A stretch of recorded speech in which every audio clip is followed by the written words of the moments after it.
Saudara-saudari, Injil kita pada hari ini diambil dari Injil Lukas bab 1 ayat 57 sampai 66. Genaplah bulannya bagi Elisabet untuk bersalin, dan ia melahirkan seorang anak laki-laki.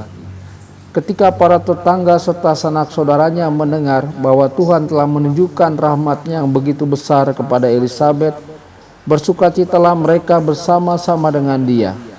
Maka datanglah mereka pada hari yang ke-8 untuk menyunatkan anak itu, dan mereka hendak menamai dia Zakaria menurut nama bapaknya.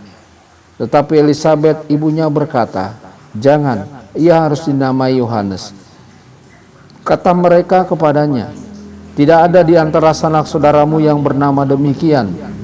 Lalu mereka memberi isyarat kepada bapaknya untuk bertanya, nama apa yang hendak diberikannya kepada anak itu. Zakaria meminta batu tulis, lalu menuliskan kata-kata ini, namanya adalah Yohanes. Dan mereka pun heran semuanya. Seketika itu juga terbukalah mulut Zakaria, dan terlepaslah ikatan lidahnya. Lalu ia berkata-kata dan memuji Allah. Maka ketakutanlah semua orang yang tinggal di sekitarnya, dan segala peristiwa itu menjadi buah tutur di seluruh pegunungan Yudea. Semua orang yang mendengarnya merenungkannya dan berkata, "Menjadi apakah anak ini nanti? Sebab tangan Tuhan menyertai dia." Demikianlah sabda Tuhan. Terpujilah Kristus.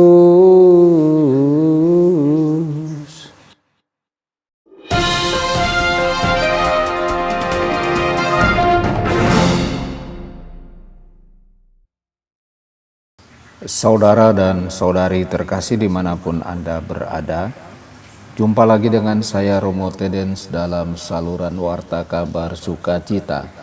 Semoga Anda semua dimanapun berada senantiasa dalam keadaan sehat dan bahagia.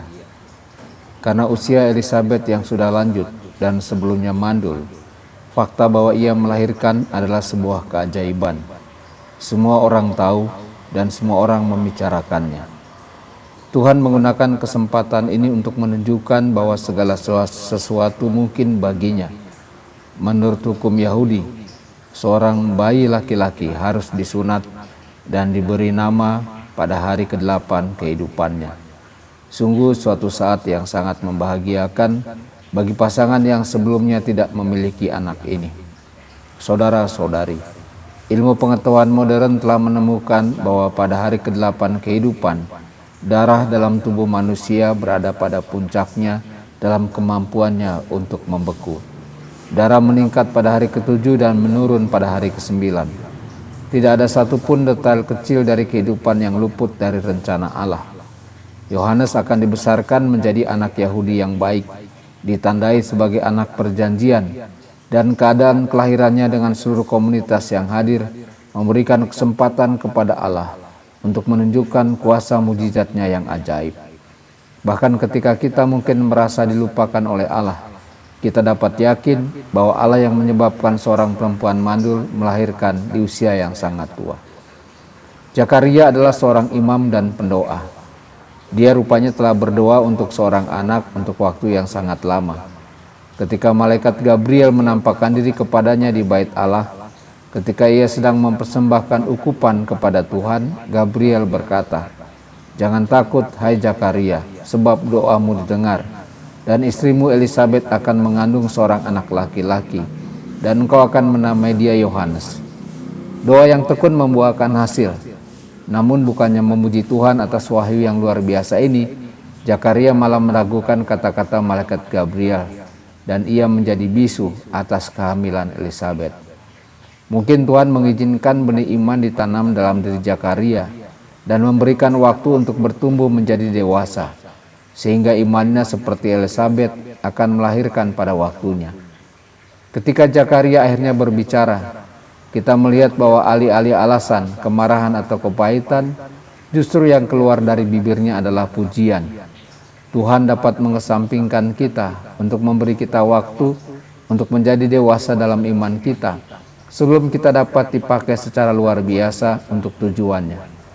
Bersabarlah dengan diri kita sendiri, Tuhan belum selesai dengan kita.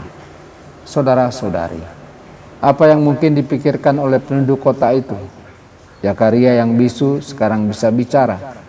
Heran, ketakutan. Keheranan pasti melanda seluruh wilayah itu. Apakah ada yang terlalu sulit bagi Allah? Apa yang akan Dia lakukan selanjutnya? Pasti ada yang bergejolak di dalam hati mereka. Siapa dan akan menjadi apakah anak ini? Pengharapan pada tingkat tertinggi. Oh, seandainya kita memiliki hati yang penuh pengharapan seperti itu. Meskipun kita melihat keajaiban setiap hari, kita dapat menjadi dingin terhadap keajaiban kehidupan sehari-hari setiap bayi lahir. Setiap matahari terbit, bumi berputar pada jalurnya. Janganlah kita menjadi letih, dingin, atau lesu, tetapi tetaplah berharap akan hal-hal yang besar di dalam Tuhan dan melalui Tuhan. Kiranya kita memohon kepekaan untuk melihat Tuhan bekerja, pikiran yang ingin tahu untuk mengenalnya, dan hati yang bersemangat untuk menjelajahi apa yang akan Dia lakukan selanjutnya. Bukan hanya karena Dia mengasihi kita, tetapi juga karena Dia mampu. Tuhan Yesus memberkati dan menyertai Anda semua. Sabda Allah adalah kebenaran. Sabda Allah adalah kehidupan.